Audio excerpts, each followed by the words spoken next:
Dengue সচেতনতায় পৌর নিগমের স্বাস্থ্যকর্মীদের বাড়ি বাড়ি প্রচার, অথচ জেলা হাসপাতালে যত্রতত্র দীর্ঘদিন ধরে জমে রয়েছে জল। সারা রাজ্যের সাথে আসানসোল পৌর নিগমের পক্ষ থেকে ডেঙ্গু সচেতনতা সম্পর্কিত বিভিন্ন পদক্ষেপ নেওয়া হয়েছে। কারোর বাড়িতে বা কারোর বাড়ির আশেপাশেও যদি এলাকায় যাতে কোনো জল জমে না থাকে তার প্রচার করা হচ্ছে।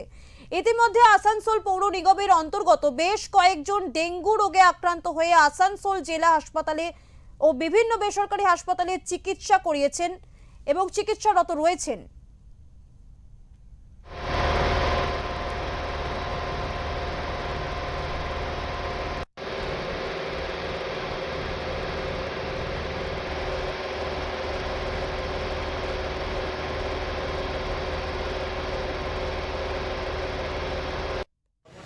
জমা জল এটা একটু সতর্কতা হতে হবে, পৌরসভাকে সতর্ক হতে হবে। জমা জল এবং কোথায় কোথাও রাস্তা ভেঙে গেছে, আর বর্ষার সময় এমনি একটু অসুবিধা হয়, তো ওইগুলো একটু নজর দিলে ভালো হয়। যেটা হসপিটাল জল জমার রিস্ক থাকে।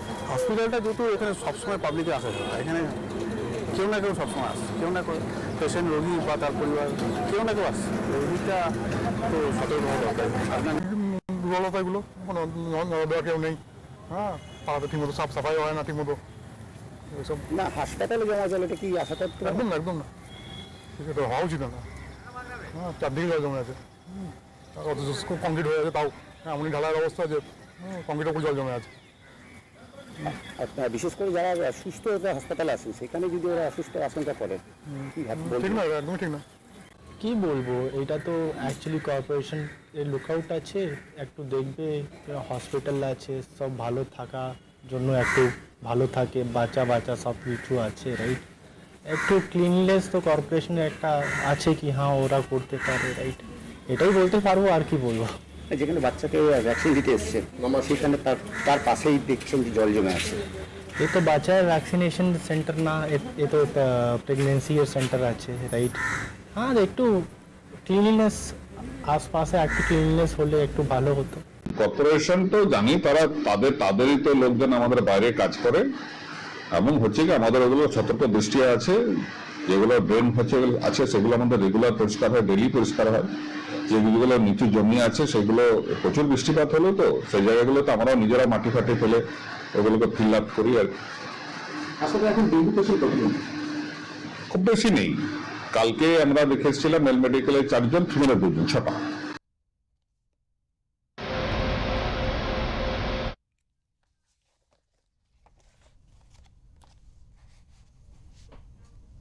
এই মুহূর্তে ফোনে রয়েছে আমাদের প্রতিনিধি জয়ন্ত সাহা।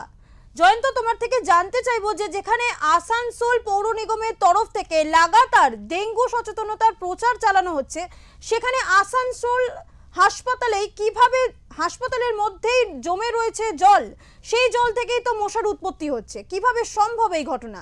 প্রশাসন কি বলছে?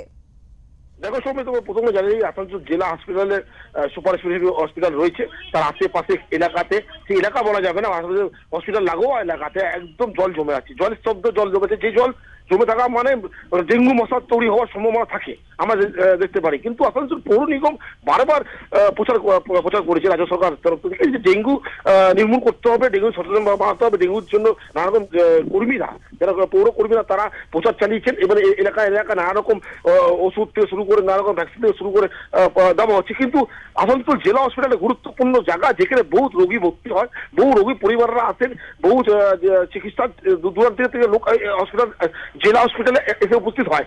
সেইখানে অনত্র জায়গাতে জল জমা রয়েছে, সেই জল জমার শব্দ রয়েছে। জল থেকে কিছু জায়গা চিত্র দেখতে পেরেছি, সেখানে কচু গাছ হয়ে আছে, শ্যাওলা গাছ হয়ে আছে, বিভিন্ন গাছ হয়ে গেছে, জল জমে রয়েছে। সেখানে মশার উপদ্রব দেখা গেছে চিত্র।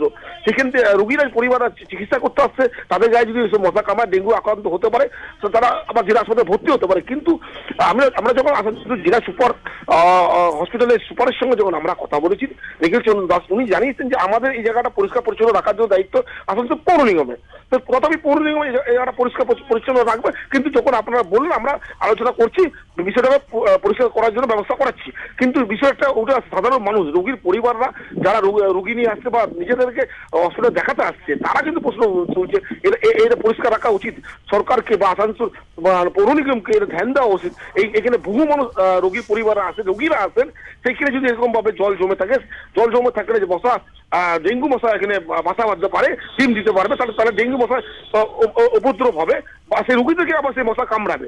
সেই নিয়ে কিন্তু আলোচনা হয়েছে, কিন্তু আসানসোল পৌর নিগম বারবার পক্ষ থেকে স্বাস্থ্য বিভাগ যেটা পৌর নিগমে আছেন, দীপেন্দু ভগত MIC আছেন, ওনাদের সঙ্গে আমরা কথা বলেছি। উনি বলছেন ডেঙ্গুর জন্য আমাদের তরফ থেকে বিভিন্ন জায়গায় আমরা সচেতনমূলক কাজ করে থাকি এবং তার জন্য যে গুপ্তি মাছ বলা হচ্ছে, গুপ্তি মাছ আমরা আনা হচ্ছে, বিভিন্ন জায়গায় দেওয়া হচ্ছে এবং আমাদের স্প্রে বলো, পাউডার বলো, নানা রকম ওষুধ বলো দিয়ে আমরা আমাদের কর্মীদের দ্বারা আমরা দিয়ে থাকি। কিন্তু জেলা হাসপাতালে আমরা পরিস্থিতি যদি এরকম হয়ে থাকে, আমরা নজরে রইল শীঘ্রই আমরা এই জলটাকে পরিষ্কার পরিচ্ছন্ন করার জন্য আমরা আগ্রহ রয়েছি, এমনটা জানতে পারি সন্নি।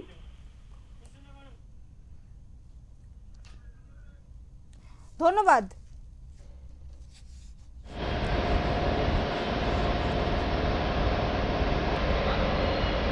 অনেক জায়গায় আমরা যেগুলো স্কুল হলো, থানা হলো, হসপিটাল হলো, সরকারি অফিসগুলোতে হলো, সেই সব অফিসগুলোতে সার্ভে করতে পেরেছি। আমাদের যারা VCT টিম আছে তারা প্রতিনিয়ত সেই সব জায়গাগুলোতে স্প্রে করছে এবং আমাদের যারা নির্মল বন্ধু আছে, আমাদের নির্মল সাথী আছে, VCMও আছে, হেলথ ওয়ার্কাররা আছে, প্রতিনিয়ত মানুষের কাজে সচরাচর যাচ্ছে এবং মানুষের আবেদনের সাড়াও দিচ্ছে।